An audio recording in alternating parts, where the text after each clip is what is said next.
বিসমিল্লাহির রহমানির রহিম। আসসালামু আলাইকুম।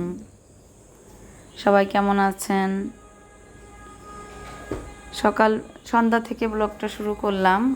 গতকাল সন্ধ্যায় পুরি নিয়ে বাসায় এসেছিলাম। সেগুলো বাসায় এসে নামাজ পড়ে পুরিগুলো খেয়ে নাস্তা করে মেয়েকে নিয়ে প্রাইভেটের উদ্দেশ্যে বের হলাম। বাসার বাইরে প্রাইভেট পড়ে। সন্ধ্যার দিকে ওকে দিয়ে আসলাম। তারপর আমি খাওয়া দাওয়া করে রাত্রে ঘুমিয়ে পড়েছিলাম। সকালে ক্যামেরাটা অন করলাম।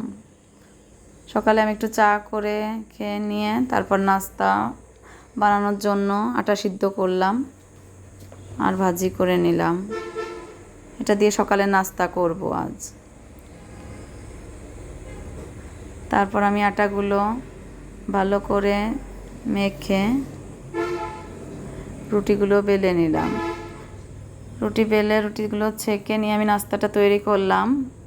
মেয়েকে টিফিন খাওয়াতে যাব স্কুলে, তাড়াতাড়ি করে নিলাম। স্কুল থেকে এসে আমি নিজে নাস্তা করে ভাবলাম আজ ঘরটা একটু ঝেড়ে পরিষ্কার করি। কিছু ঝুল জমেছিল, সেগুলো আমি পরিষ্কার করে নিলাম। কয়েকদিন পর পরই ঝুল জমে যায়, এটা পরিষ্কার করে রাখলে দেওয়ালটা দেখতে ভালো লাগে। তারপর আমি বিছনাটা পরিষ্কার করে নিলাম বিছনা ঝেড়ে আমি এখন ঘরটা ঝাড় দিব। ঘরটা ঝাড় দিয়ে গোছগাছ করে আমি ঘরটা মুছে নেব। প্রতিদিনই ঘরটা মুছলে ভালো হয়, পরিষ্কার পরিচ্ছন্ন থাকে। আমি তাই ভালোভাবে ঘরটা পরিষ্কার করে নিচ্ছি। সুন্দর করে ঝাড় দিলে মুছতে সুবিধা হয় এবং পরিষ্কার হয়ে যায় ঘরটা খুব তাড়াতাড়ি। ঘর ঝাড়ু দিয়ে ঘর মুছে আমি দুপুরে রান্না করব।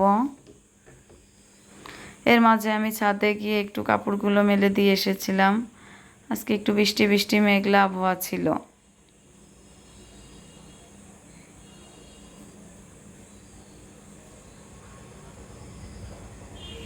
ঘরটা পরিষ্কার করে রান্না করতে যাব। এই তো রান্না করতে আসলাম। মশলা আগে থেকেই বাটা ছিল। পেঁয়াজটা কেটে আমি রান্না বসালাম। গরুর মাংস রান্না করব, তাই পেঁয়াজ, লবণ, হলুদ এবং সব রকম মশলা একসঙ্গে দিয়ে ভালো করে মেখে নিলাম। গরুর গোশটা ভালো করে মেখে একটু রেখে দিলে ভালো হয়।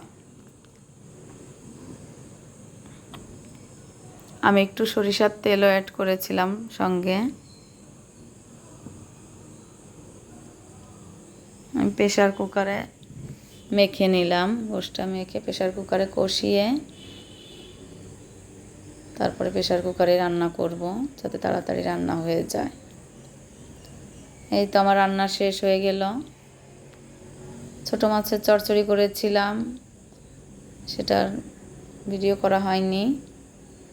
আমরা খাওয়া দাওয়া করলাম। দুপুরে খাওয়া দাওয়া করে একটু রেস্ট নিলাম। তারপর একটু সেমাই রান্না করতে আসলাম। দুধটা আগে থেকে জাল করে রেখেছিলাম। পরিমাণ মতো চিনি দিয়ে সামান্য একটু লবণ দিয়ে আর একটু জাল করে নিলাম। জাল করে দুধটা গাঢ় হয়ে আসলো। ভালো করে গাঢ় হয়ে আসলে সেমাইগুলো দিয়ে দিব। এই সেমাইটা একটু সময় লাগে রান্না করতে। এটা হচ্ছে লম্বা সেমাই, কুলসান। এটা একটু জাল করতে হয়। লাচ্ছা সেমাইটা জাল করা লাগে না, দুধ জাল করে সেমাই দিয়ে দিলে হয়ে যায়। তাই আমি সেমাইটা একটু জাল করে নিয়ে ভালোভাবে রান্না করে পরিবেশন করলাম। সেমাইটা খেতে খুব মজা হয়েছিল। এই তো এভাবে দিনটা কাটলো। সবাই ভালো থাকবেন। আসসালামু আলাইকুম। আল্লাহ হাফেজ।